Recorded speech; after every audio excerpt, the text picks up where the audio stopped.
No one's here yet. Hello, friends. Hello. I'm going. Good thing no one's here yet because I'm going through my questions that I saved on my phone. Let me see.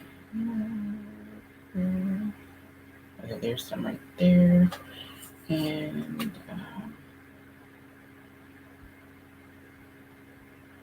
that really wasn't smart of me to save my questions all over. There's one. Okay, there's another one. What's your favorite thing about reselling? Okay, cool. So, hello, Wendy and Lori. Hello, friends. I'm so happy to see you. Can you hear me? Okay, I have this fan. We're over 50, right? So we know I have this fan over here. There's four people in the chat. Say hello, raise your hand, drop your closet, drop your Instagram, and yeah. But can everybody hear me? Just say yes, because I have a fan and I really need it. So, do I need to put on headphones? But if you have any questions for me, drop them in the comments. I have a few questions here, and I'll be talking about some stuff. And I also have some announcements that I'm going to be making. Yes, wonderful, wonderful, wonderful. Hello, yay, greetings from Guam. Fantastic. Hi, Tina Q. Wendy's here, and Lori, I'm so glad to know that you're here. I just wanted to go live here on YouTube. I haven't been live. I've been taking a step back from my lives to work on this wonderful Etsy stuff. And it's wonderful to see Wendy and Lori here because they're both working on tie-dye and different things. I'm excited for Wendy because she's been doing some things in her Etsy shop. She just made a sell. Wendy, tell everybody about that. Margaret just made it. Hello, Dresden Avenue, all my friends that I'm getting to know. I'm so excited. Hi, Jackie. Hello, hello. So definitely, if you have any questions, if this is the first time, there's my girl, Nikki. If this is your first time joining me, raise your hand. Any live, anything at all aside from Instagram. I'm pretty sure that's how everyone knows me, but I'm super excited to be here. It's so weird being here by myself. I have a ton of questions. I'm glad Nikki's here because she asked the most questions out of everyone. I mean, I have a ton of answers, but if you have any specific questions, let me know in the comments. I'm just seeing if other people are coming on. As you come on, just raise your hand. We want to know you're here. Throw your closets out there. There's my girl, Wendy Span. Let me tell you, Wendy and I had such a great conversation yesterday. I cannot but wait until her episode is released. I just released Rosalind's today.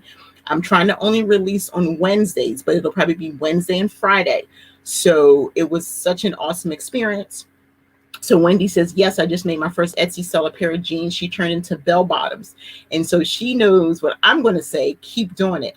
I love what Lori's doing. I'm super excited. It makes me very happy that everyone doing some different things. And we'll talk about that today. And you can even ask me some questions. Do you have any questions?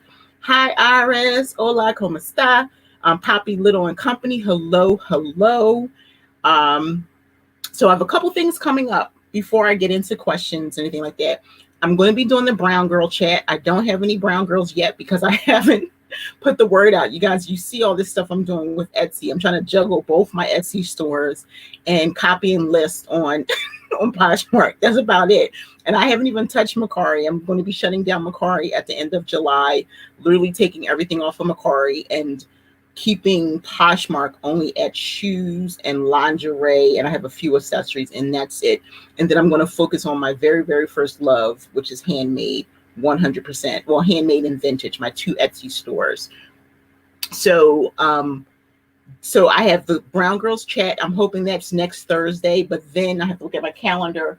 On the 23rd of July, I'm going to have a Spanish Girls chat. I already have my ladies. And I'm waiting for one person to confirm. If not, I'll look for someone else. So I have that. And then I'm going to have a couple more panels coming up.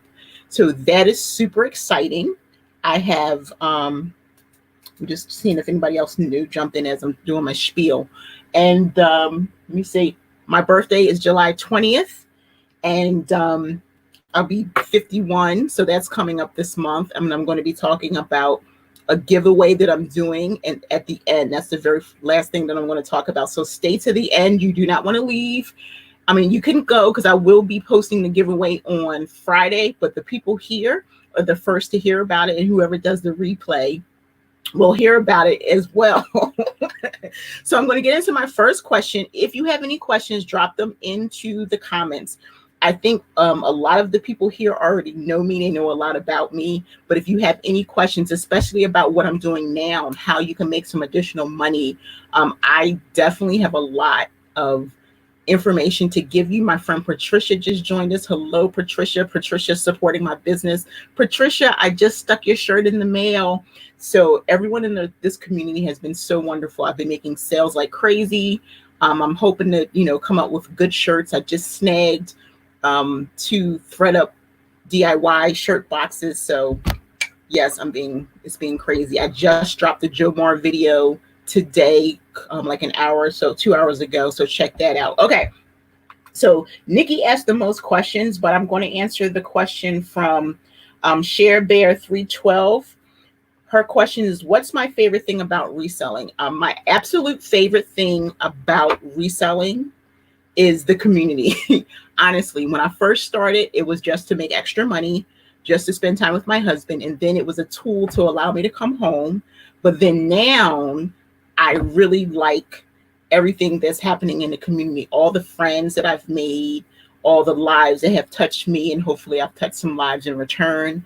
That's my favorite part. And then the second part is really being able to make some money, being creative, learning brands, learning what sells, learning what doesn't sell, how to, price things adequately. That's what I like about reselling, because it's an actual business and it's hard work. That's what I like about it. I don't like, it's when you're talking to people about it who don't know, they probably look at you and go, that doesn't sound much like anything. But I like the hard work aspect of it.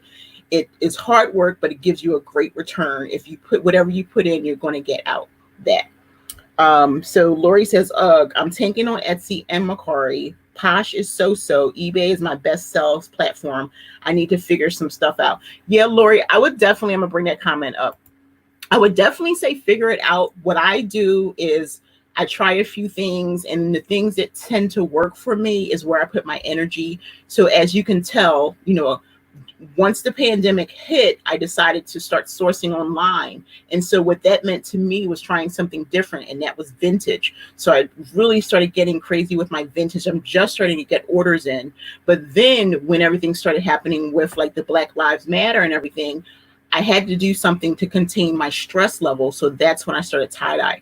Like, I've only been doing tie-dye for a month and a half. Like, so many people are surprised by that.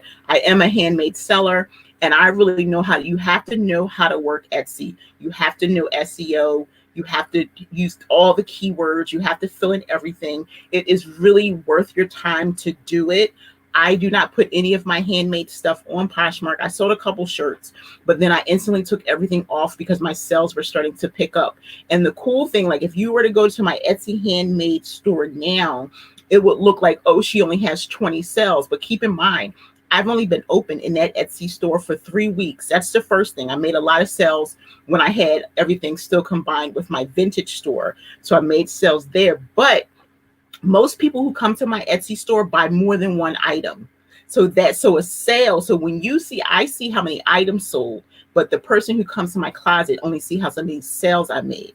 So that's pretty cool. There are people who buy one shirt, but most of my sales, no exaggeration, people buy more than one item. So that's really fulfilling. So you really just have to figure out what is working for you. Just like reselling. I mean, I started in handmade and I started with Etsy. That was an 8-year journey. That was like an 8-year love affair. So I know Etsy better than I know any platform. Poshmark, I've only been on there for 4 years. And for Etsy, I'd only been off for 2 years. I stopped selling it in 2018. So I'm relearning. You have to watch videos. I constantly watch videos because I want to make sure my SEO is good. And that's your search engine optimization. You want to make sure that you're found. And it's more relevant for Etsy than it is actually for Poshmark, because Poshmark doesn't even give you a lot of characters, whereas Etsy gives you 140 to 147 characters, and you can use that. If you're an eBay seller, you're used to using those long-tailed keywords. Danielle is here. Hunter's here. Hello. Okay, it says, well, Jackie, why Etsy over Poshmark for your tie-dye shirts? Because I'm a handmade seller, and so I know the value of my work. Poshmark is a reselling platform. Manish has talked about maybe adding some handmade items later on, but I am a handmade seller first, so I know the value of my handmade items. There are a lot of people who are starting, tie-dye is not new. In our community, it seems like it's new because people are thinking creative ways to make money now that they're home, but it's not new. I was talking to Lizette yesterday and she was like, oh, ride the wave. I'm like, tie-dye has never gone anywhere. I'm 51, tie-dye is here. It's not going anywhere. Bleaching's not going anywhere. Hand painted, it's not going anywhere. And with handmade, people know the value of your work, so they're willing to pay for it. Poshmark, my question with that is, what are you willing to give up for Poshmark? So if you have an item that's $35, Poshmark instantly is going to take 20% of your money. And your customer has to really think about, do they want to buy that item for you? Because shipping is $7.11. For me to send a shirt out for Etsy, it only costs me $3.21 to send one shirt out. So I offer free shipping. I do have a discount going on, and that's my way to get the algorithm to move. I have a sale that continues to go on so that my stuff can go up to the feed every single day. But I'm a handmade artist, so I know what the value is. And on Etsy, there's no offering. What your price is what people pay. They don't send me, I've never had anyone send me a message ever and say, will you take a lower amount? And mind you, I sold there for 8 years. I took a 2-year hiatus and now I'm back on. So I'm selling vintage. I just sent out some vintage records today, and I sold those for $58, children's records. And then I also have some stuff on my handmade store. So if you're serious about your business and you're a handmade seller, or if you're a vintage seller, just really think about the value of your items. Poshmark to me is a reselling platform. They have expanded. Some things I agree with, some things I don't. But I think you have to figure out what works for you. So when I see people in the community, nothing wrong with it, because there are ladies who are here, they're just getting started. And when they say, oh, I'm struggling, I can't make sales, you just really have to learn the platforms. Like every single day, I'm like educating myself. Etsy is different than it was when I left it 2 years ago. So now I'm relearning, but I already had an idea. And so that's the reason why I prefer Etsy, because when I make something, people know the value of my item. So I look at it like, if I put something on Poshmark for $20, they're instantly taking 20%, and then I don't have to worry about somebody offering me something low for my item, so that's to answer your question. So, hey, Hunter, hello. Terry Lynn, hello. What is Hunter Ryan says, I have my higher value vintage on Etsy and have some likes, but put all of my time right now into just getting posts up at all. And this is what I say about Etsy. If you watch my video, I put out a video 2 weeks ago. Again, I'm a handmade seller before I'm a reseller. So that's where the challenge comes in at for people who have been selling, especially if you've been selling specifically on Poshmark, right? And now you hear the word Etsy. Etsy's been around for 15 years, way longer than Poshmark has been around, way longer than Mercari, not as long as eBay, but it's still a totally different platform. And vintage has been on Etsy for 8 years now. So we were like, what do you mean you're bringing vintage on when we were handmade seller? Because I was in a lot of groups. I was very successful. I made more money handmade than I've made as a reseller. And actually that's happening again now. I'm making more money on Etsy than I'm making on any other platform. But so in our reselling community, it's a whole different thing. So you have to really kind of put the work in and do you have to, know your items just like you do in reselling. You have to know what they're worth. For me, I'm going to price higher on Etsy. I just went through my shirts. I took all my vintage stuff out of Poshmark. I have some dresses left. I'm taking all that off, and I'm going to strictly Etsy for vintage, Etsy for handmade, and then just shoes and a few things on Poshmark, because it's not the same thing. You're comparing like apples to oranges, basically. So just really think about, like, if you're just doing it as a hobby and you see that people are making stuff and you know that you can make tie-dye and you know that you can do bleaching, or you know that you can do some type of handmade and you want to put it on Poshmark, there's nothing wrong with that. There are people who strictly have a tie-dye business on Poshmark. I actually go in because I want to see what it looks like. But then as I see Poshmark starting to get saturated with that, I am comfortable knowing that staying on Etsy with my tie-dye works. Okay, let's see. Iris says, 2 of my girls started making earrings. Is Etsy's the best place to sell them, or should I post them on Poshmark? Iris, I really think Etsy would be the best place for you, because this is the thing, the challenge that I have with Poshmark. They're still being very stubborn when it comes to jewelry, when it comes to selling a shirt, when it comes to jewelry, when it comes to lightweight items. No one wants to pay $7.11, you know. So if your girls are making jewelry, I would definitely say Etsy's the best place.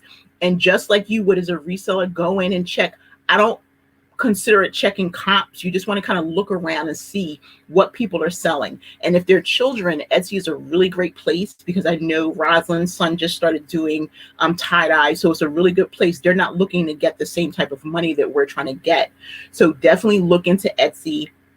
And then if anybody has any other Etsy questions, I can answer them. But I definitely wouldn't put anything, I wouldn't put them on Poshmark. I mean, you can if you want, but with Poshmark, I always advise people, unless it's like silver, gold, or some type of vintage item, try to bundle your items. So if you want to get your money's worth, it's really, even like if you sold a pair of earrings on Etsy, it's not going to cost you a lot for your shipping. So it's 20 cents they take, and it's 10%. And then I offer free shipping on all mine, but you don't have to.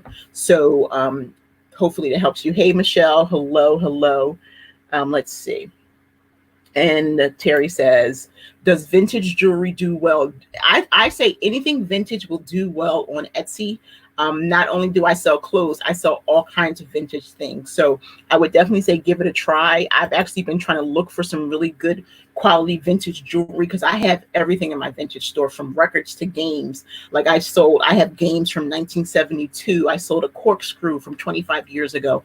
Again, I went to the bins 2 months before we were quarantined, and I found someone had given away all of these records. And so I have records like Sesame Street records, all kinds of stuff from like 1967 and 1972. And so those things, I pull out a little bit at a time and take photos and things, plus the bags that I have and everything. So if you're thinking vintage, definitely go in and look. And this is what I talked about when I did the video for my vintage bags. I indicated that if you don't see your item in Etsy, that's the perfect time to list it. You don't have any competition. So I would say do a test for yourself. Go into Poshmark, put in the type of item that you have, look up the name, and check it out. And in this case, you're not just checking comps, you're checking like what's available, what are people selling. If you have, I don't know, just say for instance, it's called Mama Rose's earrings or something, and they're from 1922, and you put that brand in, how much is going to come up in Poshmark, right? So in Poshmark, people are selling all kinds of stuff, and they don't know vintage, so you'll go in and it'll be $5 for some vintage earrings.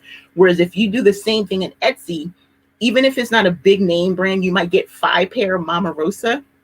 That's your perfect opportunity to sell your earrings, because you don't have any competition. And I'm going to tell you, I just sold a wallet last week on Etsy in my vintage store. I was sourcing online because we were quarantined and everything. So I did a little sourcing everywhere. I did a little sourcing on Mercari. I did a little sourcing on Vinted. So on Mercari, there's somebody who didn't know the value, a brand new wallet in excellent condition. I forget the whole name. It's Lion something. This brand, the wallet was this big, no lie. It clipped open. So it was more like a card case, really. And I want to say it's a female, but I paid $2 for it on Mercari plus shipping. I get it real leather, and I held on to it for a couple weeks because I listed stuff at a little bit at a time. I listed it on Etsy, and I sold that wallet for $58. So I'm telling you that it's there for you. Hey, Velva, how are you doing? Drop any questions that you have. I'm going to read my next question that was sent to me. Any questions you have, we're talking about all kinds of stuff. You can ask me about Depop. I know a little bit about that. I know a little bit about Mercari. I know a little bit about Poshmark. I know a lot about Etsy. I have some videos coming out with a lot of information. Hey, Miss J, is Keisha from IG just tuned in. So I'm going to click on and bring this up because I don't have my glasses on, Miss Keisha. It says, what are the prices, fees for a seller on Etsy platform? I do not have an Etsy shop, but thinking about it. Okay, so Etsy vintage and handmade, that's the only stuff you can sell there, any kind of vintage. And so to start an Etsy store, it doesn't cost you any money. Every time you list something, it's 20 cents to list it. And then when you make a sale, Etsy takes 10%. So you can price free shipping or you can charge for shipping. It is totally up to you. You can include the price in your item to cover shipping, and that's what I do.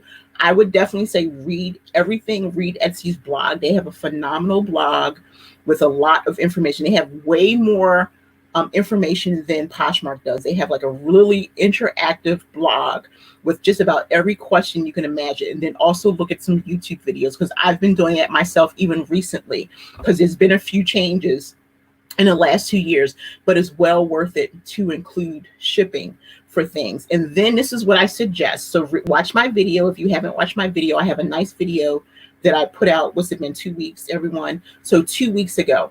So what I tell people is before you start, have about 20 items available, because what happens is you put 5 items on Etsy and then you're going, I'm not making sales. And then you start telling people, you start like here, you start saying, I'm not making any sales, or you go on Instagram, I'm not making any sales on Etsy. So you have to, with any platform, have a good amount. So just start making some stuff, start putting the word out on Instagram, showing your friends, wearing it, asking them what they think.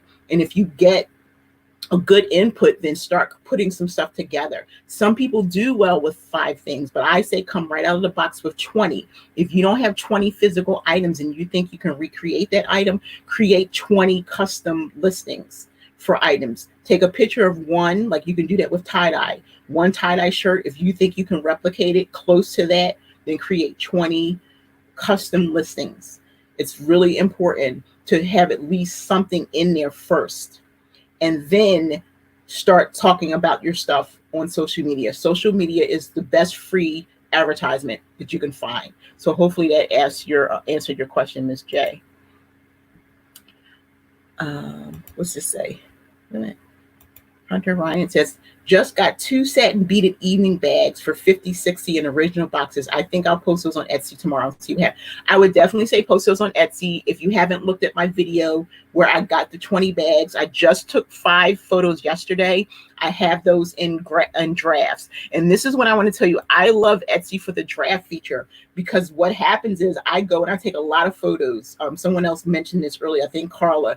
I take batch photos. And what I love about Etsy compared to Poshmark is just getting there where they allow you to do 15 drafts now. I don't remember because I've never saved a draft on Poshmark because it's easier for me just to list. But for Etsy, because I have 2 stores, what I'll do is in a day or in the morning when my coffee is brewing, I'll take 5 to 10 items for my vintage shop, and I'll take 5 to 20 or whatever items for my handmade shop.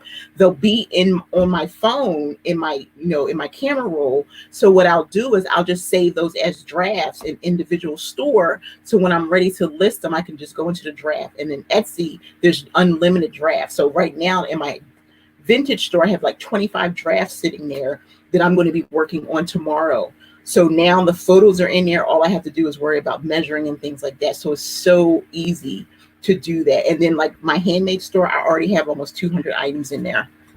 So let's see. Hi, Martha. Okay.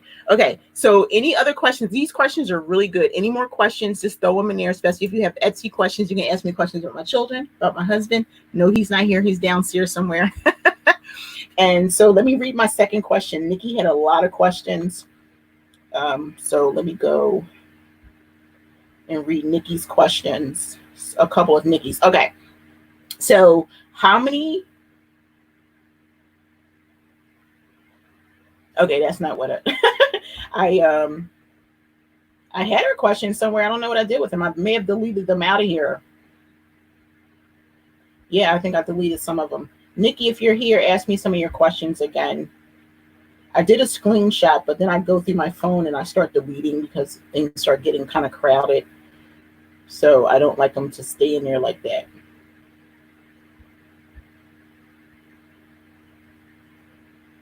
Okay, so throw me some questions. Okay, one question that Nikki had was how to photograph plus size. Now that's a really good question because last year and the year before, that's all I sold was a bunch of um, plus size items. For every 2 or 3 regular items, plus size items really sold for me. So what you can do is okay, so it's 50 drafts on Poshmark. That's awesome. So what you do is the best way, if you have a mannequin or a dress form, I clip mine in the back, but I don't squeeze it tight like for a size 8. I clip it and give it a little bit of hanging room. I don't stuff my mannequin or anything like that. I don't do flat lays. I only do flat lays on certain things. Like they have to be small, something that has to be flat. But for the most part, I hang stuff up on the wall. There's different tricks that you can do. You can watch videos. You can extend a hanger. Thomas does that because he sells a lot of men's clothes. You can take a hanger and put some cardboard on it to make it like bigger so it can hang out. And you can put tape on the wall so it could stretch out like that. But a mannequin is really the best, especially if you're taking photos of women's clothes. I take all of my plus size clothes on a mannequin or a dress form. And then I have clips that I keep down in my photo area. I keep tape, I keep roller, I keep scissors, and all kinds of stuff. So yeah, and you can get a plus size dress form if you want to put money out. For me, I'm just suggesting for people who don't have it. I've never paid more than Thomas and I get all our mannequins from the flea market or Goodwill. We've never paid more than $5. So look around. He actually, as he found one a couple of days ago, I didn't want it because it was green or something. And so look around at your thrift store, call around to some thrift stores and see if they have them. Look for store closings, especially stores that are like Lane Bryant or something that are getting rid of them. They have really low prices. Other than that, just do the best you can because I've never had a plus size. I mean, if you want to pay for it, that's fine. Well, Jackie, 2 weeks ago, I put one out there. So it's here on my channel. So check it out. It's a full tie-dye video there. So what? Okay. Oh, so you said wait, that is funny. So she said her name is Aunt Gertrude because one of her feet falls off when I move her. So she's my drunk aunt. So cute. Oh my gosh, you have a real Aunt Gertrude. Does she know that there's a mannequin named after her? So anybody else have any questions? I was trying to find Nikki. I can't find my questions. So what I want to say is that I am, okay, there we go. So I am doing a workshop with my good friend Chi-Chi. And Chi-Chi's going to be doing the workshop. I'm not doing the workshop. So I am hosting. I have the platform. I have the numbers. I have the community. And so Chi-Chi and I are collabing together, and she's going to be teaching a workshop, an Excel workshop. A couple of months ago, more than a couple now, she was putting together and doing a workshop of her own on how to transfer your numbers from Poshmark into an Excel sheet. And I said to her, why aren't you selling this? So she instantly put it together and started selling it on Etsy. And then she contacted me and said, would you be willing to collab with me? And I said, sure, I'll do whatever. And so we're going to be hosting a workshop the first week in August, and she's going to be helping you with Excel. I know very little about Excel, so I'm going to be a student myself. So it's going to be August 3rd to the 7th. It's going to be because of Chi-Chi's schedule. I'm home, so it's not really a big deal for me, but because of Chi-Chi's schedule, it's going to be 3 in the afternoon every single day. But it's also going to be a workshop that is available that if you can't make the web workshop, it's going to be available as a webinar that you can pay for and later go into. So we'll be coming out every couple days with new information. So you'll learn pricing soon as because I'm trying to figure out a platform that I want to release it on. We'll probably do the initial on Zoom, but then we have to have a landing page for when we create it as a webinar. Okay, so more information is coming. You can find Chi-Chi at Sleekwear, CHI Sleek SLEEK Wear, WEAR on Instagram. So check her out. She looks just like me. It's like we're cousins or something. She introduced herself to me at Posh Fest, and I was like, wow, Chi Chi, we look like we could be cousins. And it's just amazing how those things, how that happens. So that's that. I can't believe I can't find any of Nikki's questions. That is really weird. Okay. And so that was her question, how to take pictures on a mannequin. Yeah, I saved it, but I don't know what I did with all of with the questions. That is really weird. So does anybody else have any questions for me? Okay, so another thing that I'm going to be doing is I'm going to be creating, as soon as the next 2 weeks, I'm focusing specifically on my Etsy shops because my room is a mess. So I have to get my organization and my inventory together. I want to list almost everything that I have in both my shops. So there's no inventory sitting around until I start like sourcing or whatever again. But I'm also going back to now creating my digital products. So I'm coming up with a course, and I'll be talking about that soon. 2 courses. No more ebooks for a while. And most of my information is for the business minded. It's not necessarily for reselling because I'm a business person these days. Does anybody else have any questions? Did I miss anything? Okay. So I just want to make sure that everyone has like information. So I have a ton of videos here. I have some Pinterest videos. I have, I'm coming up with a video this week. Does anybody know anything about Facebook page, and how to set up a shop? Because I'm going to be creating a video for that. Nikki, you're here. What are some of your other questions? I saved them as a screenshot, but I must have deleted them with the 100 pictures that I deleted today. So if you remember, it won't let me pull them up. Yes, it won't let me pull them up. That's really weird. Okay. So weird. Yeah, that's a weird one right there. So if you have any questions, Nikki, please tell me. Can everybody hear me? Raise your hand if you're here. Throw your shop out. Let everybody know where you are, where they can find you on Instagram. And I have a giveaway. Does anybody want to know what my giveaway is? I'm going to be listing it on Friday. It says, I was just about to ask how you keep your room so clean. My room is a mess. My room is a mess. If you look any photos behind me, there's like a mess. I can't even, I have a laptop, so let me see if I can hold it up so you can see like the madness of my my room. Like, whoa, you can't see. Oh yeah, so there's a pile there. My room is junky. So but that's productive junky. Like I have to put, I've been making more tie-dye than I can keep up with. So I've been folding those things with the folder, and I have to put them into in plastic bag. Hello, Gina. Hello. So I have to put those into bags, and then I just got to thread up box back there. I just got a Jomar box. I had to stick that downstairs because I tripped over it. And then I have a chair next to me that has some things. These are the items that I'm currently listing.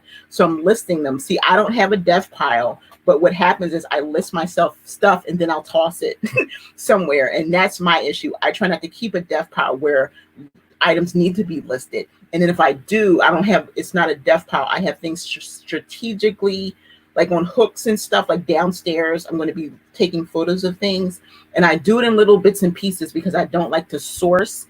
So I just make sure that I just have enough things that I can grab like that. I see that Margaret's hand is raised because she wants to know about this giveaway. So I'm not going to be telling you what the contest is until Friday. I'm going to post it, but I'm going to show you what I'm going to be giving away. It's going to be 4 winners, okay? And then it's going to be four winners, but I think a grand prize winner, I'm going to let them have a consultation. There's Lizette, New England Betty Boop. There's my good friend. So it's going to be a giveaway. Lizette, how about if you talk about what you're doing so that we can get some people motivated about your giveaway, because we're going to be doing that. Well, I'm not going to be doing anything. I'm just going to be there for moral support. But you have a deaf living room. Yeah, that's why I'm so glad I have my space and literally our whole house. We don't have any small children. Our house is not really big. Our two girls share a room, so I took over this bedroom. It used to be at one time we had like 6 children here. It's only 2 girls and they're not babies anymore. So I took over a bedroom. And then the room downstairs is our dining room, and we have to move everything around if anybody ever comes over, and hardly anybody. And when our kids come, we don't care.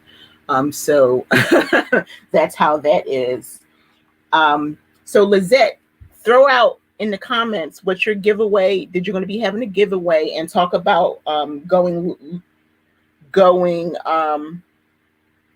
Okay, so you're late. So talk about your giveaway. You don't have to say what it is, but talk about wanting to go, talking about going live or whatever, because you have people here. So you definitely want to make sure people join your giveaway and be available if you're going to have a Zoom on Sunday. So talk about that. I think I'm supposed to be her special guest. Maybe not. We have 15 people in the chat. Give a thumbs up. Make sure you subscribe to my channel and make sure you set reminders. I have a lot of great content coming tomorrow. I'm going to be working on a video teaching how to set up a Facebook shop. So if anybody doesn't know about Facebook shop, it is a great alternative to having a website. It doesn't cost any money, but you sign up like a real business, and taxes are taken out and all that good stuff. So I'm going to do a video kind of like step by step on that. And that's how you can, once you set up your Facebook shop, you can do that for your Poshmark.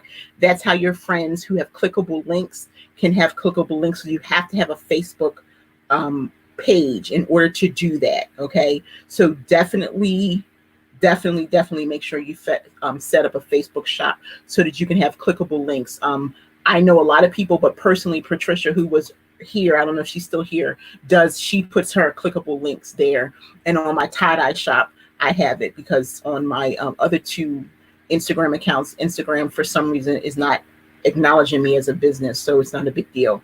So my tie-dye shop is clickable links. So I'll be doing a video going into depth, doing like a Zoom version. It'd be me talking Zoom, that kind of thing.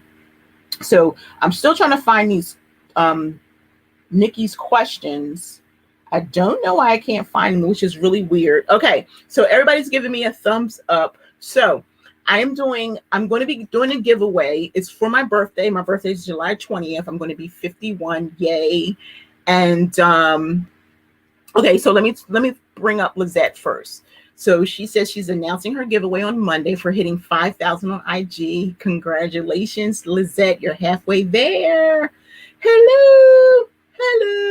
It says, I would like to announce the winner on Facebook Live, my first one, on Sunday, July 19th.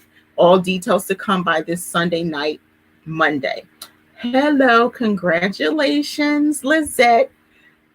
Telling you. And Patricia, she's found my Etsy shop through my links. Yes. So I also have an Etsy page on Instagram. It used to be my old crochet page, but since I'm no longer crocheting, so if you follow me at Surprise Designer, I changed it to Leslie's Tie-Dye Dreams. That is on Instagram. I would love for you to follow me there. And so information will be going there. Whoever has purchased a shirt, when you get your shirt or anything that you get, send me photos. Lizette, you too. I need a photo of the heart shirt. And so, yeah, there's that. Hello, Roslyn, Mama Small. Nikki, I need you to ask me some questions because I lost all your questions. Okay, here we go. So Lizette says Sunday morning, and yes, Leslie will be my special guest and moral support. She doesn't need any moral support. So I'm going to talk about this giveaway for a minute. Okay, so is Margaret still here? Margaret so far has been my star pupil. Margaret and Nikki are my star pupils. So on Friday, which is 2 days from now, after I do my first morning post with coffee or something like that, it'll be probably my second post of the day, I will be announcing a giveaway. Now, so for the giveaway, I'm going to be giving away just a starter. I'm going to be giving 4 away. It's going to be a starter. Technically, they call it like a selfie stick. I'll see your question, Nikki. Keep them coming because as you put them in, I'll read them in between. So it's going to be a starter selfie stick. But what it is, it's exactly what I use in my business. It is a selfie stick, right? And then it turns into a tripod. It's what I use to make my videos. And then this little thing right here clicks off, and this is your clicker right here. And so this is how I take my photos. I try not to, I take my own photos with the clicker. I make my own videos, and you stick your phone in here. I use my phone. I do not use a camera. I use my iPhone 11 for everything. Before I had an iPhone, I used my Android, so you don't need any special equipment. My daughter gave me a Nikon. I don't even use that.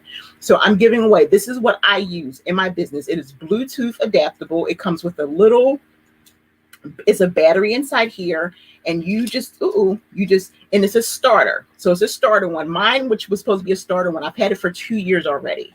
And anytime you guys see me taking a picture, that's what I'm doing. Unless you see me outside or something, if you see me in my room with this same backdrop, that means I've used my little remote thing and taken a photo. You can snap and continue. You can do your videos. That's how I'm able to make as many videos when I show my clothes and I cut it off and then I do the finished project. So that is why. So this is what we have. So Lizette is not going to be in the contest thing because she wins all the contests, and she's saying that her daughter bought her one. So it's a selfie stick. See that? And you can take, your pictures like that. But it also, I like the fact that it's a tripod. So even as a selfie stick, and people probably have one, and even as a selfie stick, you can just click your little clicker. So I'm giving away, ouch. So if I close it the right way, it wouldn't be stabbing me. Okay, so it goes down and it closes. So this is one, and I have 3 additional ones. So I'm giving away 4 of these for the giveaway. So I'm just letting you know, I'm not telling you what the giveaway is. Anybody want to guess? Since I'm giving away a selfie stick, Ty is in the house. Since I'm giving away a selfie stick, you can probably guess what my challenge is. It's going to be an interactive challenge, okay? And I would like everybody on board. It's 20 people in the chat. Hit the thumbs up, say hello, throw out your closet, whatever, So definitely. So I want everyone to participate. I'm going to be creating a course. When I went live on Sunday, I threw out I wanted to do a course or a webinar or something to help people to be able to go live step by step. How to get in front of the camera. There are a lot of challenges going on. You have the pizza challenge and all that. Some people still don't relate to that. And so I want people to just be as comfortable as they can. Not everyone's in the same place, and I'm no one to judge, but you see me now. And that's what I told Margaret, when she's like super sweet. She's Dresden Avenue. And I was telling her, you see me from the beginning, and it seems like I'm out there, but I'm a quiet Cancer. July 20th. I used to be quiet. I used to sit in the closet and read a book. I'm still introverted because I like my space. Sometimes I could be in the house for weeks and I finally have to say, let me get my butt outside. Reseller Wendy, hello.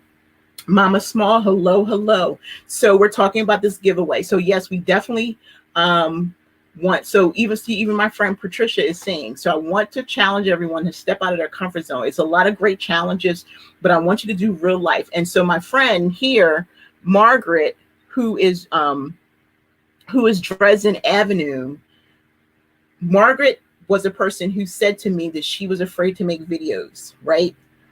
And she said I helped her and I empowered her. She even went back to my first video and said she was still kind of cautious. And she inspired me to create the video on how to create a video, how to go live, do a live story, create a YouTube and IGTV when you're afraid to do it. I was afraid a year and a half ago, first week in January 2019. I was afraid. I picked a date on a calendar, and on that date, I just did it. And that's what I said to do. And Dresden's Avenue, who's Margaret, she did it. So I don't want her to be embarrassed, but I want people to see it.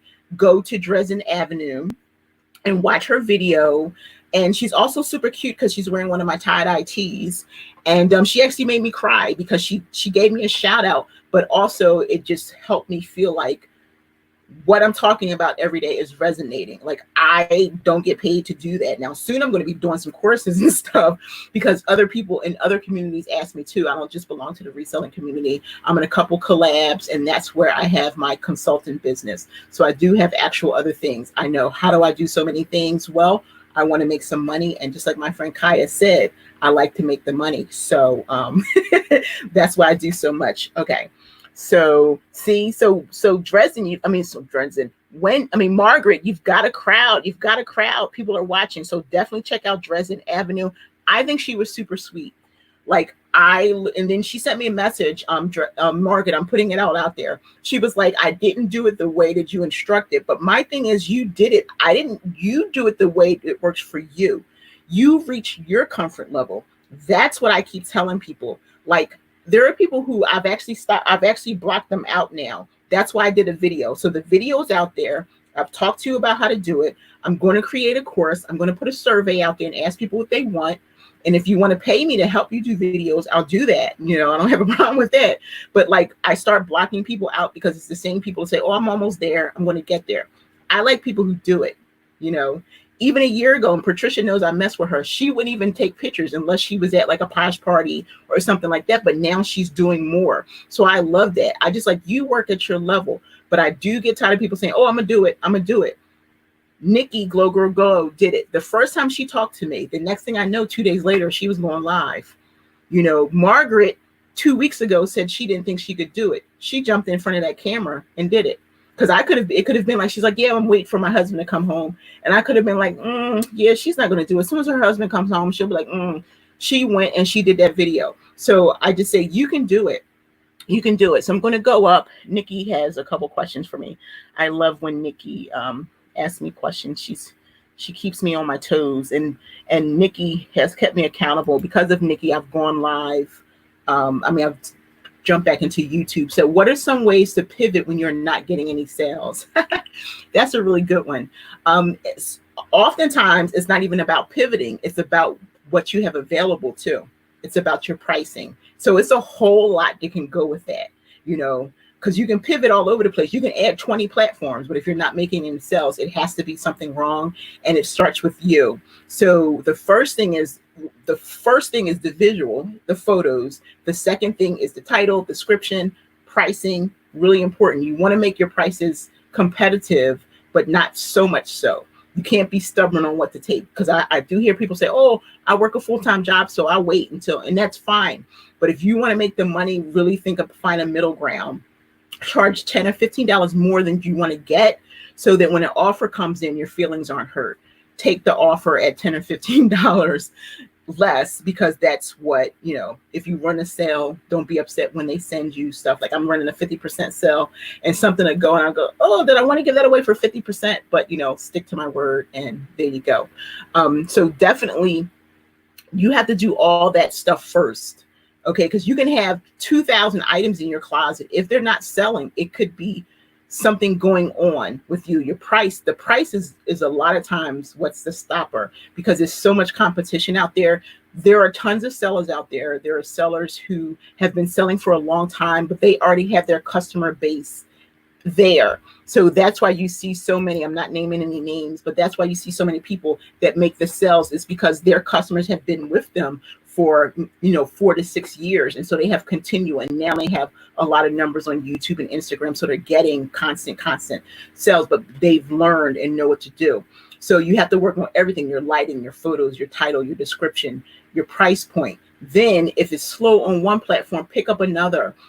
And then what you also have to do is, if clothes aren't working, then you need to find something else, like some hard goods or something. So that's why I can have success on Mercari and Poshmark, because I really don't sell the same things. I may sell like lighter items on Mercari because I don't like the whole shipping aspect of it. So if it's like shoes or something, or if I can ship, the most money I'm going to spend is for a padded flat rate. If I ship on my own, and that's it. I don't sell anything that goes into a large flat rate or medium flat rate on Mercari. So I sell games, I sell puzzles, I sell dog items, I sell electronics. So you have to that's pivoting, changing a different direction. So hopefully that answers that. Somebody had a question here. So Rosalind, yes, I just released Rosalind's podcast episode today, but there are a lot of friends here who have been on. Lizette has been on, Patricia a long time ago, so definitely go back. I don't remember the episode. Patricia, do you remember the episode? And if you don't remember, you can go to a Reseller's Passion podcast.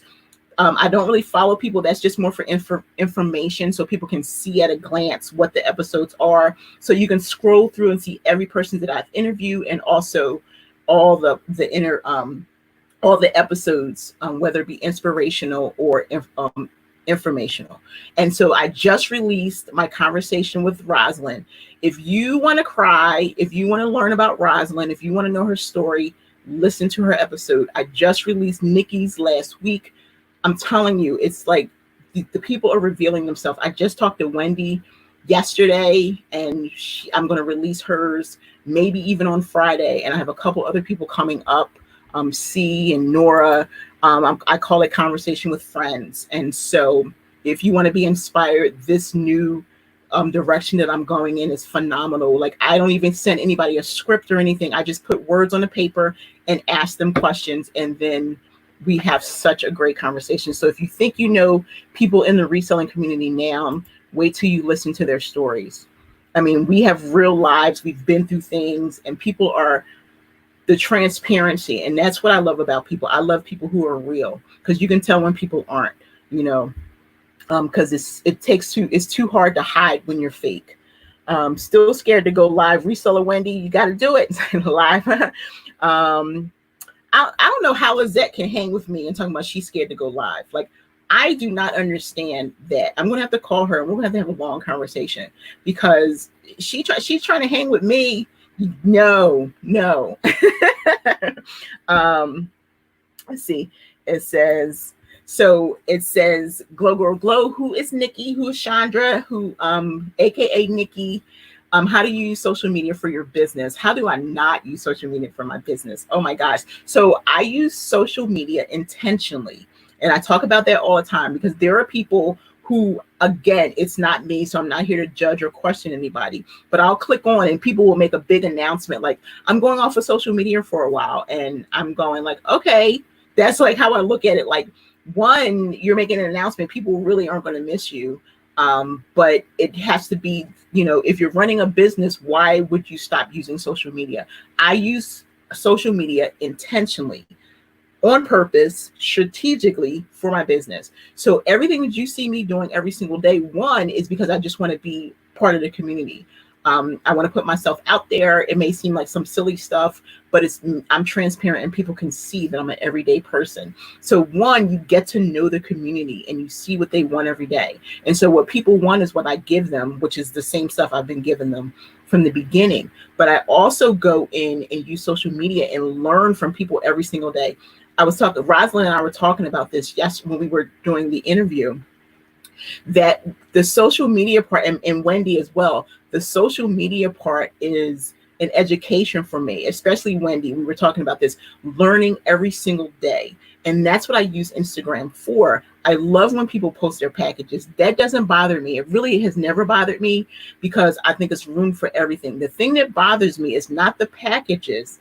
It's the not providing any additional information. So when somebody posts their packages, I'm going to find, okay, they post their packages. Now they're going to tell me today how they made sales. They're going to tell me maybe some place that they sourced or something different. It bothers me when you don't share. That's what I'm looking for every single day, to be fed. So I can go to Patricia and learn something from her. Like, it's something as simple. I don't know if Patricia's still here, but something as simple as the coffee that she drinks. Like that vanilla flavor. I use that because I used to be a baker in a couple cafes. So we use that in the, with making espresso and coffee and in our cakes and stuff. So that I knew about. But the coffee, something as small as that, a brand of coffee, I learned about. How I learned about free labels. I didn't come up with that on my own. Where to buy my boxes and stuff. So I'm learning about things every single day, and I use that to help grow my business. But I also have all my links I have a great bio in Instagram. I have Facebook pages that are linked directly to my Instagram account. I'm on TikTok, but I don't use it as much as I like to because I want to really be able to use it strategically for business. Like I don't want to just post stuff. I want it to be something, a tool that I can use for business. So I haven't gotten there yet with that. So that's why I post every now and then on there, but I do try to keep it a little fun and then business stuff. Twitter, every time I release a podcast episode, I tweet. So I'm on a service that tells me where my audience is coming from. I actually have more audience coming from Twitter than I do from Instagram. Pinterest, people think it's just a little thing you can play with. No, I use Pinterest for my business. Analytically, it shows me where all my business comes from. So when you set up boards, I know how many people clicked. Like every time I put out every time I list something on Etsy, I share it to my Pinterest board. Then I can go in and it'll show me how many eyes looked at it, how many people clicked on it and took them to my website, to my Poshmark, to my Etsy. So I'm using social media strategically, so I can also do a class about that if anybody's interested. It's really important that people think it's just this tool. And then Facebook is my personal Facebook, Leslie D. Tucker, is like how I talk to my family. I don't post any business related stuff in there unless I'm speaking somewhere or whatever, but I don't post anything about my business on my own. I have pages for that. And I'm going to be starting a new group soon. So that's a really great question, Nikki. Okay, a couple more minutes. Let's see. Let me see. Hello, Quimby.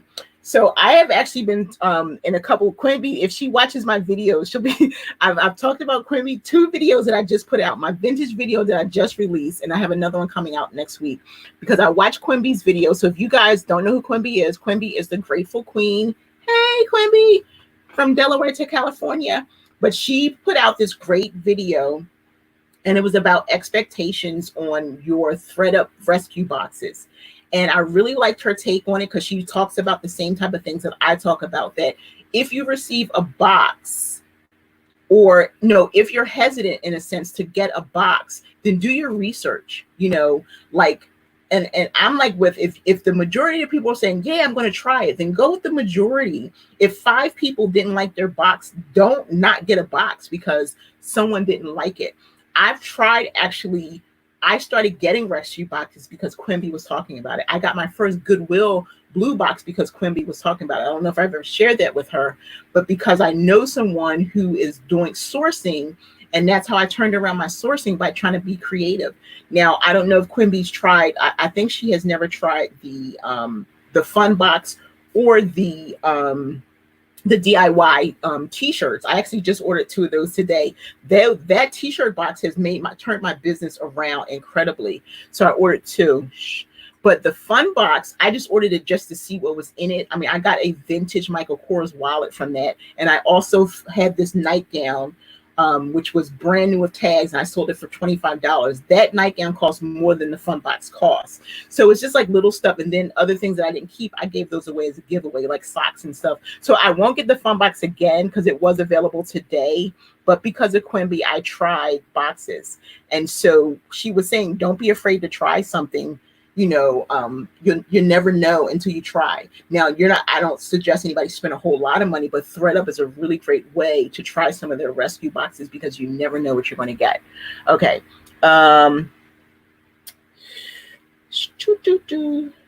Okay. So, Lizette, who is New England Betty Boop, she's Posh is My Purpose on Instagram. Visit my IG, guys, and stay tuned for the giveaway. Posh is My Purpose. Reseller Wendy, message me. Maybe you can go live and conquer your fear. No, don't message her. She's not going live. It says, I think some kind of collaboration might be on the way to get past the live fear. Yes, that's what my giveaway is, something like that. So stay tuned for Friday. For people who are just joining, I'm giving away these, selfie stick tripod. I have 4 of them. I'm going to give those away, and I'm going to do a one-on-one. I'm going to give away a one-on-one free consultation where you can sit on with me on Zoom and we can talk about it. But it will be about I'm giving a little bit away. It will be about going live. In order to participate, you're going to have to create some type of live video. So it's going to have to be it's going to have to be 1 minute to 1 minute to 5 minutes long. You're going to have to give me a shout out. You're going to have to like tag me because I have to watch the video, and then I'm going to do some other stuff after you've done the video. So in order to win, and this is to help push people, and you can do it whatever you want. Like Margaret from Dresden Avenue, she did a haul. You know, not everyone's interested in haul, but the thing is, we're making it harder than it has to be. It doesn't have to be like a haul video. This is the reselling community. I don't even call mine hauls. I always have a purpose beyond everything that I do in terms of like when I do boxes and stuff. I talk about it like my DIY box. I show you what I got, but then I show you the after. So it's, you just be creative in what you're doing. Let me see. Uh-oh. I missed something here. It says, oh, so you said, Susan, I get told I'm an overshare. I share one of my honey holes on one of my videos, and I had someone tell me that was their secret. You know what? See, that's the thing that for me, I don't, you know, some things you could possibly maybe keep to yourself, but eventually it's going to get out. I tell people all the time, that's the thing that bothers me. I don't want to get too deep into it because I can see people talking here about it, but that is what's bothered me. You see me now, especially because the majority of the people didn't know me 6 months ago, right?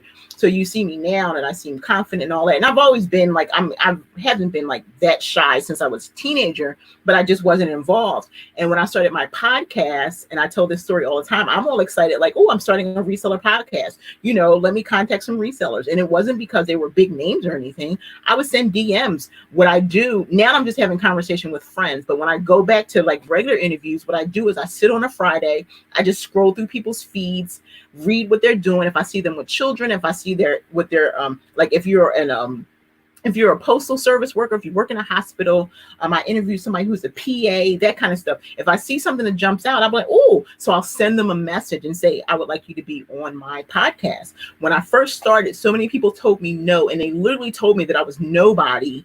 Like, that's not a lie. They literally told me that I was no one and they wouldn't want to be on my podcast. You know, a year later, some people are definitely like reaching back out to me once I was a closet consultant and noticeable at Posh Fest and Posh Party Live. People kind of changed their mind and I decided that I wasn't interested in having them. But people literally said, no, you're not big enough. You don't have enough. They actually asked me how many numbers I had. And at the time, I only had like 3,000 listeners. I'm almost at 100,000 now. By next week, I'll be at 100,000. People have listened to my podcast 100,000 times. But in the beginning, so I get that too. And I still get that now, which is really funny because the community is big. People don't know each other. So people will, oh, I'll get back to you. And then I guess maybe, you know, and I always give them now my podcast page. That's another reason why I did that, so they can see what I'm talking about and who I'm interviewing, so they can get an idea of what is going on with me. And then it'll be some people, yeah, I'll get back to you. And then there'll be some people who never open up you can see that they've seen it. That's the thing about Instagram. They've seen it, but they don't respond or whatever because they still feel that they're so big. And like, you know what? Those aren't the people. And so my advice to you is if you reach out to someone and they don't feel upset. Everyone's a superstar in their own mind. And that's really what it's about. But if you fan girl or fan guy or whatever, then because you're a fan, they're going to treat you like you're their follower or something. That's why I say, you know, Instagram calls you followers, but to me, you're a community member. We're all resellers. We just happen to be on our own journey. You know, this is where I'm at, and you're doing something different, which I admire you for whatever you're doing. So you need to leave the people alone. You need to stop following people who, Instagram only allows me to follow 7,500 people, you know, so I don't want people just to be following me thinking that, but I do. If you've ever sent me a DM, I respond to everyone.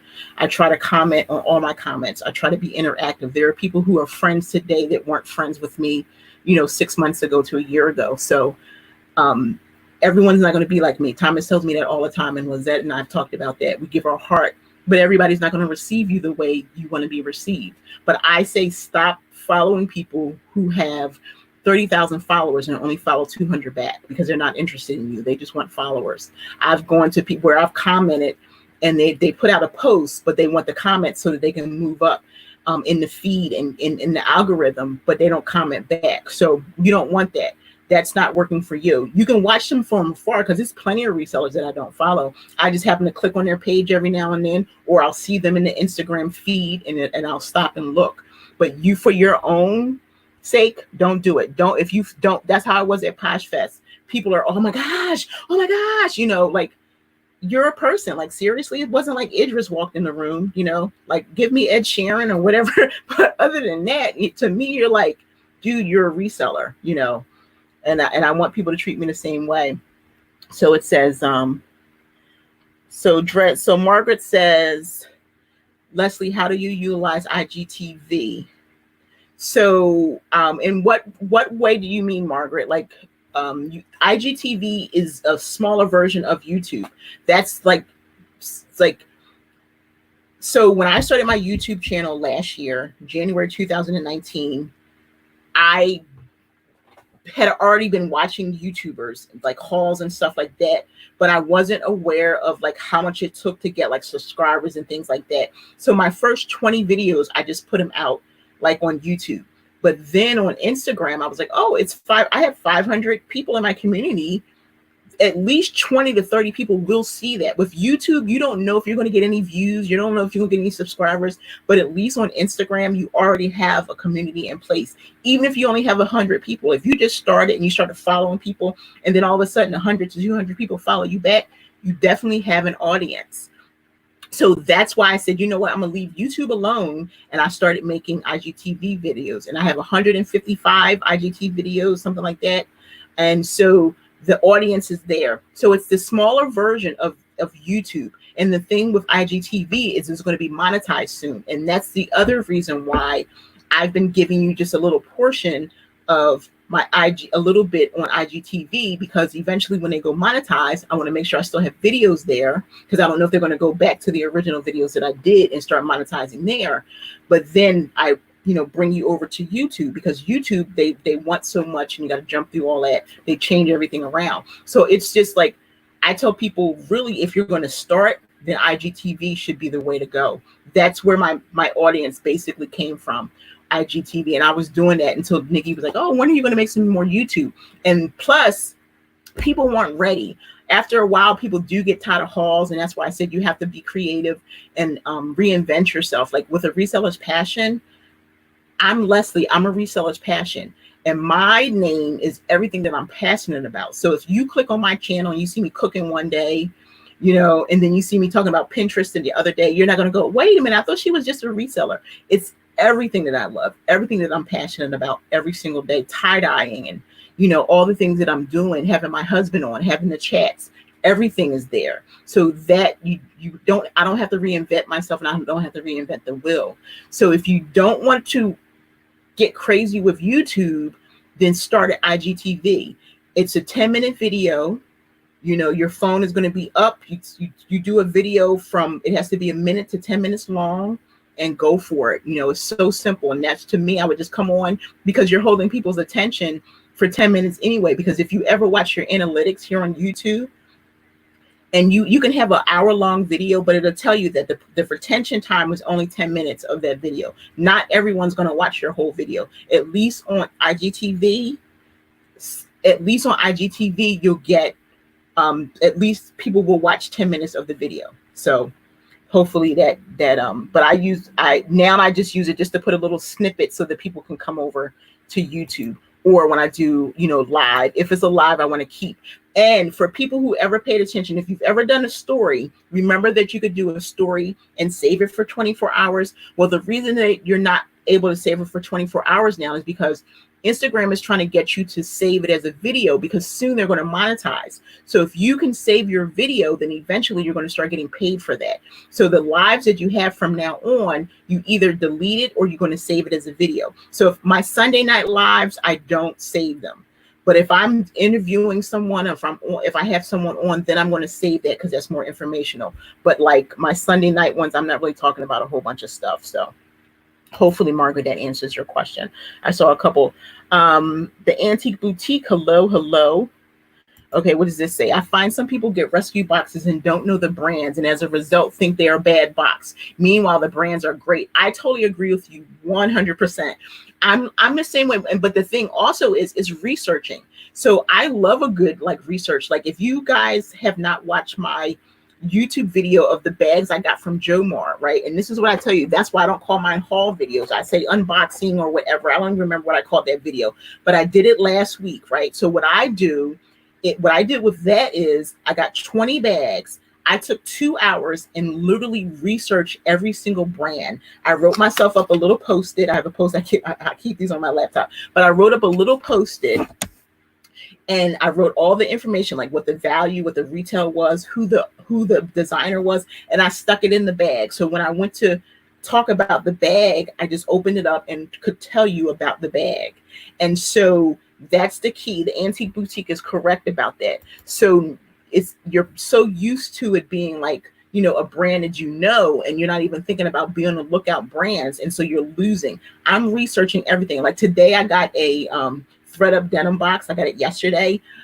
Most of the stuff is this, but my mind instantly goes to what I can tie dye and bleach. So I have about a few things, but it's a lot of the stuff I put it right back down because it was like, you know, Arizona jeans and stuff. It was literally stuff I couldn't do nothing with. And that's because I knew the brands. But some of the stuff, even with the brands, it was like 2 pairs of white jeans. I'm tie-dyeing that. It was a great jacket. So I have to figure out what I'm going to do with that. Some black pants, I'm going to bleach those. So I'm thinking business mind in terms of even if it's not a great brand. And so Quimby says,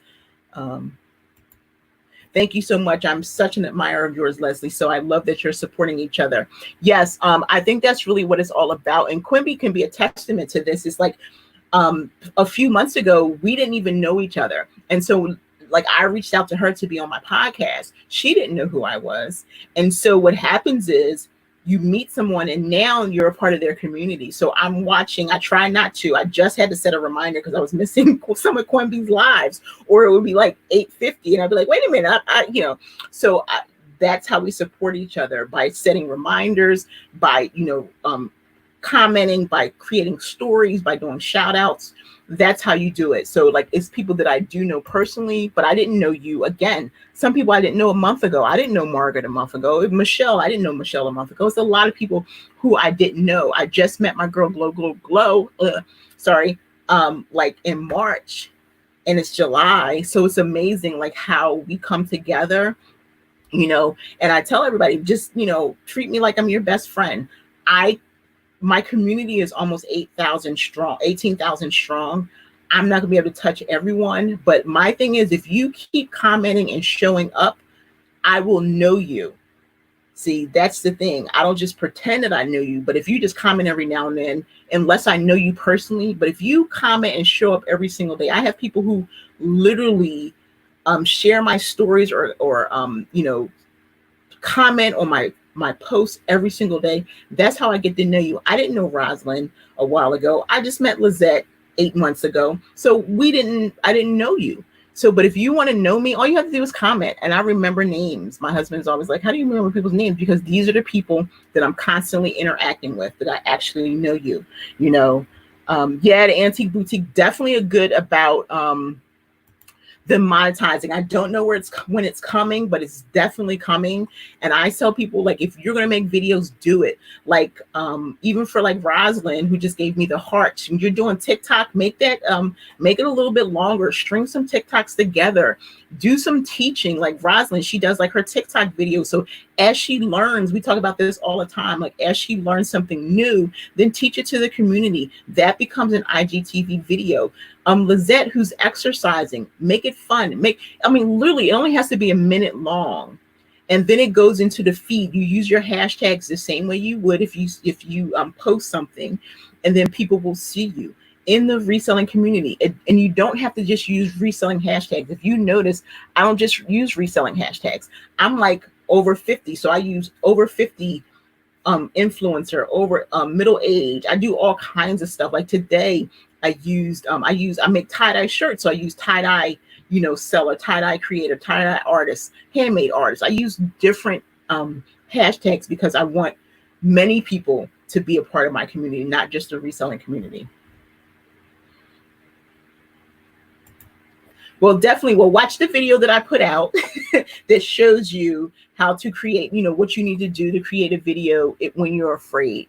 So I just say, just pretend that you're talking to someone you care about. Like my thing is like Margaret from Dresden's Avenue can probably tell you, which is the suggestion of mine. If you keep retaping it and retaping it, that's really not authentic. You're just going to give yourself a headache, and then the person is going to go, "Oh, that was your first video. Oh my gosh, I want to see a little bit mistakes." I could tell she was a little bit nervous, that kind of thing. But you're done, and look at me. I'm never going back. So yeah, definitely IGTV would be the way to go. I thought I saw something. Tell us why. So tell us why you don't respond to likes again. I don't know what that means. I do respond to likes. I don't know what that. Are you talking about on Poshmark or I don't know? So Mama Small, tell me about that. So I'm going to click you down, and then Lizette says, do you have a set day that you create your schedule for the month, the week? Yes, that's so for the week. For the month, it's usually the last day of the month or the first day of the month. So on July 1st, I'll sit down and I'll create a content calendar. These days I've been a little bit lax. Someone asked me about this a couple of days ago. And so these days I've been basically doing what I want to do, but still trying to stay focused on what needs to get done. Because I was kind of putting too much pressure on myself to follow like a schedule. So I don't do it as much as I had to, because I automatically know what needs to be done now. And I know where I want to put my time. But when I started 2 years ago, I had to have a strict schedule because I was coming from a job to home. So I had to make sure I was getting my work done. So then when I started getting really active on, so when I really started getting active on social media, I had to come up with a content calendar. But now that I know where I want to put my time at, I don't schedule as much, but I do give myself like a little idea of where I want to schedule, because I want to schedule on Instagram. If you see, I post on Instagram about between 2 to 4 times a day, on the weekends less. And I mix it up. I am throwing out my shirts and stuff, but I try to mix it up with inspirational quotes and stuff like that. Then the cool thing is my Instagram is connected to my Facebook. So the people who do follow me on Facebook will see, because they've liked my Facebook page, right?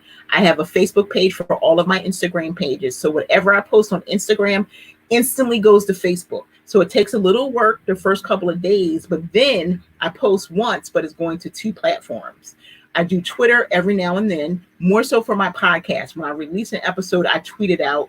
I send it to Pinterest.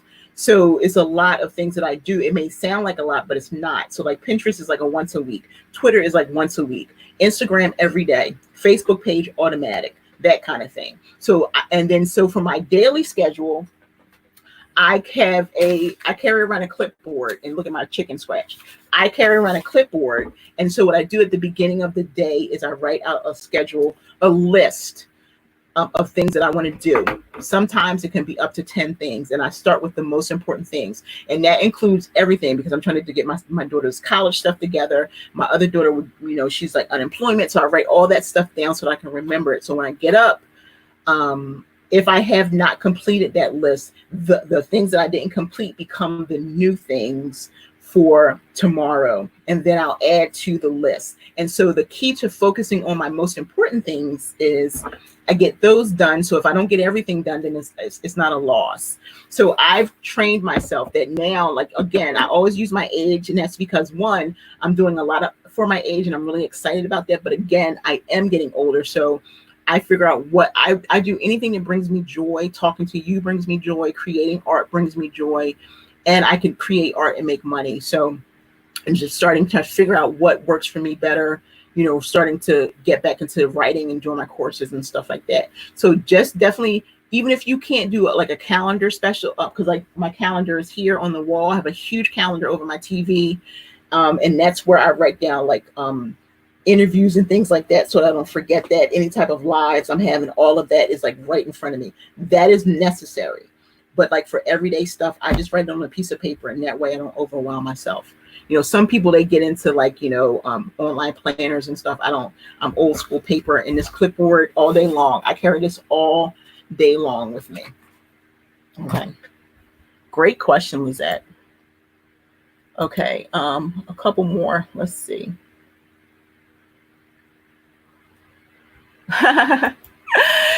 Well, Carla, thank you so much. Yes, I'll be 51. I was born July 20th. I told Carla about that all the time. Dave Man walked on the moon was the day that I was born. But yes, I am 50. I'll be 51. My oldest daughter is 29. My youngest daughter will be 18 on July 29th. So, yeah. But thank you for that. I appreciate it so much. Oh, so, okay, wait a minute.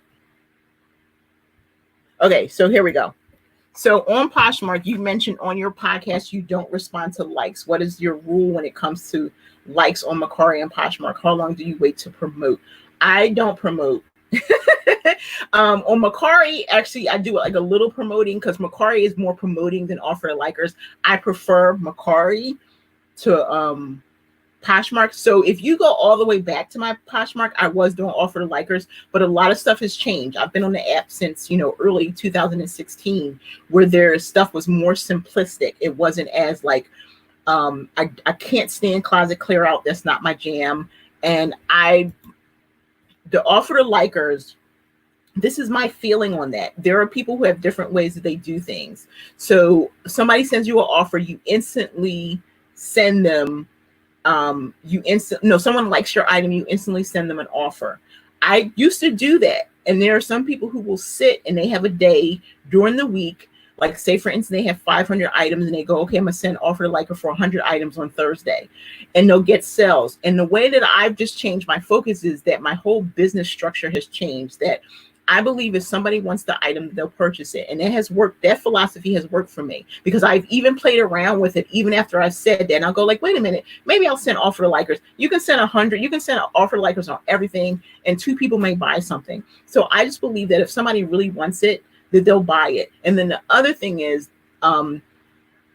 everyone's business model is different. Some people do it as like a side business where their spouse may make money or they may work. So Poshmark and Mercari is not like their main income. So any sale that they get is good. I don't look at it like that anymore. In the beginning, when I wasn't a serious seller, see, I'm full-time now. When I first started on Poshmark, I had a job. I was a supervisor and I was making good money.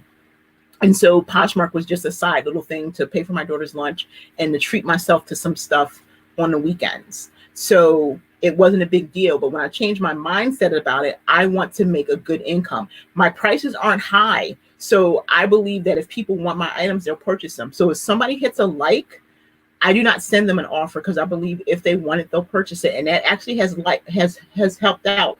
Now, if they send me an offer and it's a reasonable offer, I'll accept it. I just don't send offers. And the other thing is, the reason why is because I do love Poshmark. Poshmark is my bae. I love Poshmark. I love the community, but it's still a lot of things that I believe they need to change in order to help their sellers be more successful. Like, we should not have to be sending out likers to people all the time to run a business, because it becomes like now you're just sending likers and you're just sending offers all the time. And when you do, yes, you can create a bundle. So now you're going into every time somebody likes it, you're creating a bundle. I don't have time to do that all day long. I don't have, just like people don't want to share all day long. I don't have time to, oh, she liked it, let me go and do that, because it's better to create a bundle than it is to send offer to liker to the 20 people, because now you have to offer a shipping discount. So I just say whatever business model works for you, it just doesn't work for me anymore. And I find that I'll get a reasonable offer or people will buy it straight out. So hopefully that has answered your question. Let's see. Okay, and Hunter Ryan says, I do not offer likers on shipping discounts, since if I give a bigger cost discount, instead they pay less taxes. I pay lower fees and not paying commission on the shipping discount. Closet clear out is annoying. It really is. It's like, seriously. And that's the thing also, because we have so many closet clear outs that people, it's the expectation. And don't get me wrong. Like when like I said, my prices really aren't that high. They're comparable. If it's like a good shoe that I know I can get some money for, but like you go into my closet, it's not that many things over $50, you know. And my husband, I can sell the same dance goes for $60. Like I just sold some dance goes for $60. He's only going to charge $20 for them because he's like, it's what he how he sourced it. So I just have like everybody's business model is different. And the closet clear out, that's going to just keep the customers going, oh, I can wait, you know, for like a lower thing. So I just, for me, it almost becomes like I'm begging them, but you know, and you do see people who that's their business model. So it's like, if that works for you, that's fine, you know, but also what are you getting off on the end?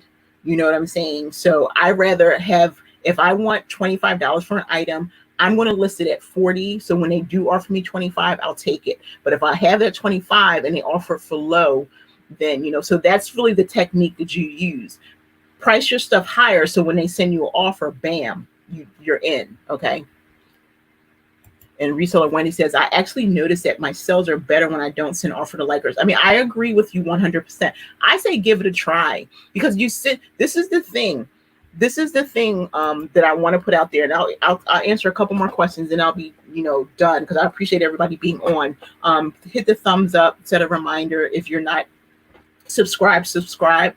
But this is what I want to say, that your business is your business. You can do whatever you want, however you want, but you really have to figure out what your bottom line is in terms of time. There are people who are always saying they don't have time. Poshmark is a really interactive app, a really interactive website. So you really have to think about how much time you're putting in. That's why so many people are going to eBay, because you set it and forget it. You know, you may like play around, promote or whatever. Same thing with Macari. Every now and then you may promote it or you may relist it. But Poshmark is really like, the love that you give it, it really needs love. But you have to figure out how much love are you willing to give. Okay. So if you have time to be sharing all day, I don't share my closet more than 2 times a day. And I do like to share the parties. I don't have something for every single party anymore, but I like to share the parties. The 10 o'clock party, I haven't even been participating because I've been so busy. But if you have time to share all day, if you have time to sit and do offer to likers all day, if you have time all day long to do bundles, that is becoming a lot of work. That's like working a job. So you have to really figure out where do you want to promote, put your time. Sit down and do an experiment and see. Like this week, send offer to likers and see if, you know, how many people are accepting. Now I'm saying sit and do your whole closet. There are some people who can do that because they have the customer base. You can't look at the bigger known resellers and do the same thing that they're doing. They can afford to do that. You probably can't, time-wise and money-wise. So I just encourage you just to really figure out what works for your business. You know, what's going to work for your time. Time it can be a stiller. So you don't want to put in a whole bunch of time and work. You know, some people do. Beautiful. But I have to put my time in some other places, you know. So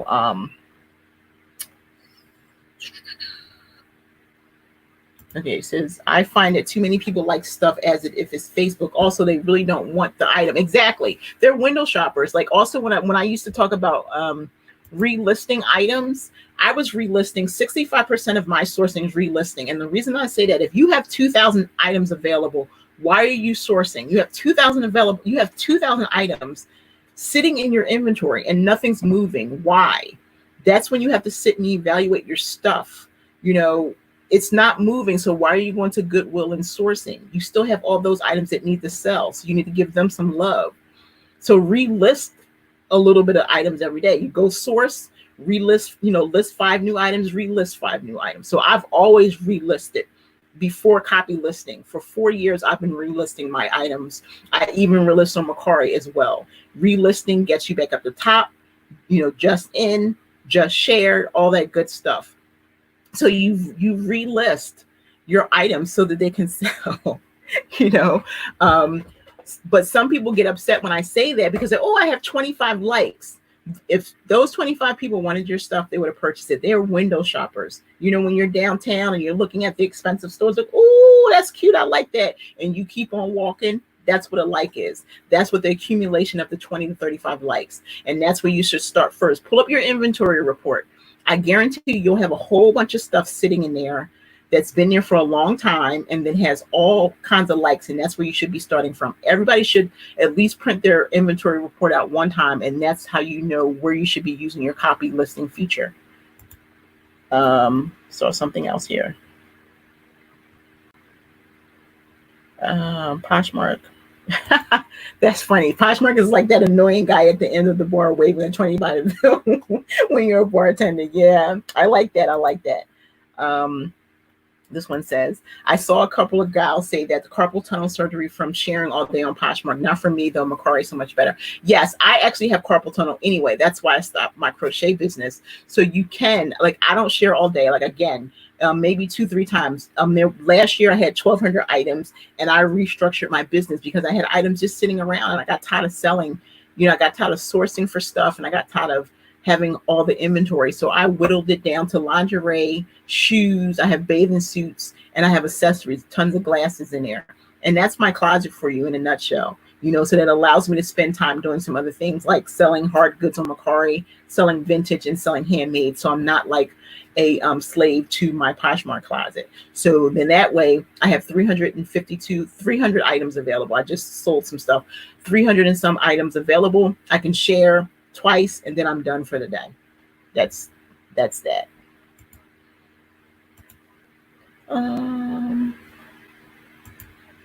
So I've sent offer to liker this weekend and made 1 3-piece bundle and 8 individual sales since Saturday.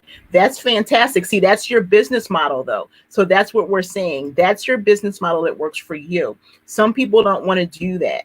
And so that's the thing for me. Like, if you send offer to likers, of course you're sending offer to likers. So people are going to, like, you know, you're dropping your price. So of course, you know, so that it's nothing wrong with that. That's like you and I, we can talk about packaging and stuff.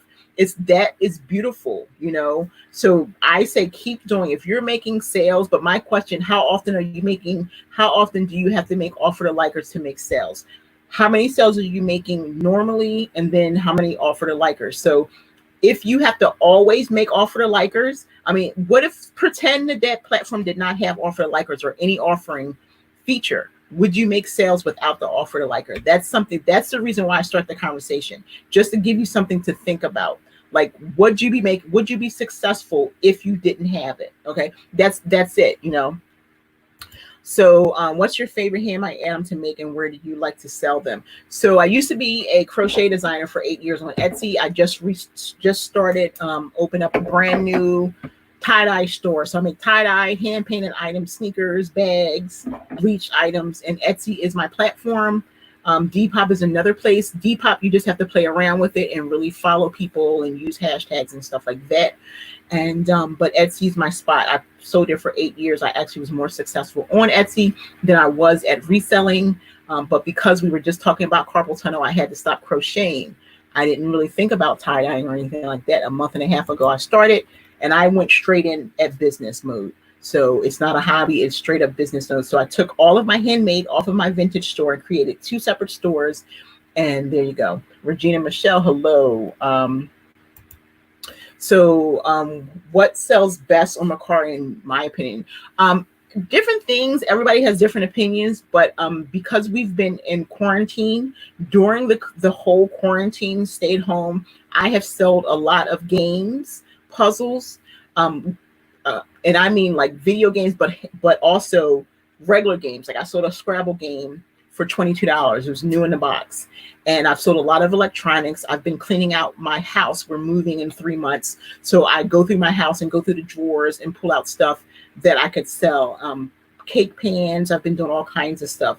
So it's a really great place. It's like a mini eBay to me. You know, eBay and Poshmark came together, had a baby. Bam, you've got Macari.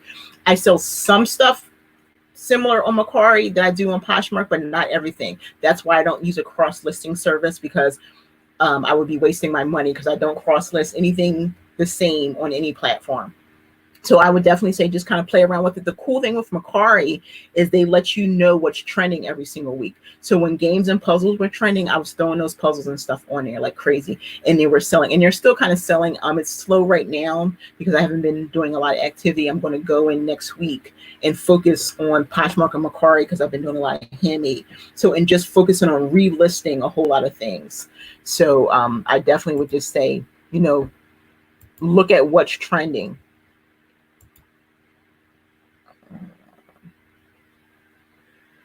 Okay, so I answered that. Here is what I see, Nerd Alert. I get a like for about 150 items shared. Then I get one offer or one purchase for every 25 to 50 likes. I send an intro and offer to pull items into a bundle comment. Yeah, and that's what you do. You start a conversation. And that's what I was saying. You do what works for you. I just stopped doing all that just because it's not my business model anymore. But if it's your business, and that's just because I have 20 other jobs. 20, I have I actually did a video on 13. I have 13 income streams. So that's the reason why. Like if Poshmark was if I was working and Poshmark was my main reselling, or if Poshmark was my main reselling, then I probably would put a little bit more effort. But I just make sure I copy list, put some quality items on there, and just let the people come to me. And that's what I do. But if I didn't have other streams, then I probably would focus a little bit more on Poshmark. So any last minute questions? I'm so glad everybody stuck with me. I'm excited about that. And then Lizette is right, and that's what you're supposed to do. I do that with all my items. She gives herself cushion to be able to drop the price and account for shipping discounts in the nature of PM. So I'll play the game, and that's perfect. That's definitely perfect. My thing is it's a time issue for me.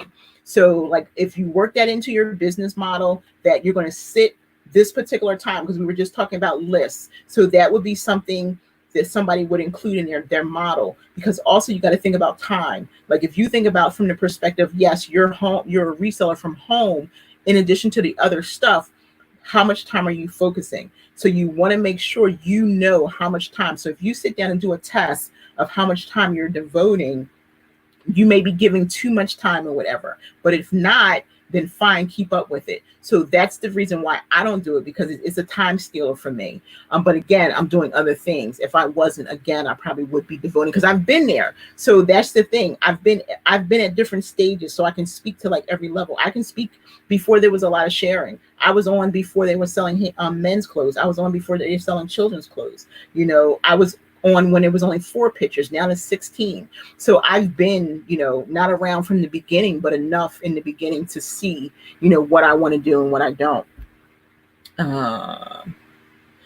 So the name of my Etsy shop is Leslie's Tie-Dye Dreams. If you go to my Instagram, you just click the link in the bottom, and I have an Instagram page as well. So all my links are in my bio.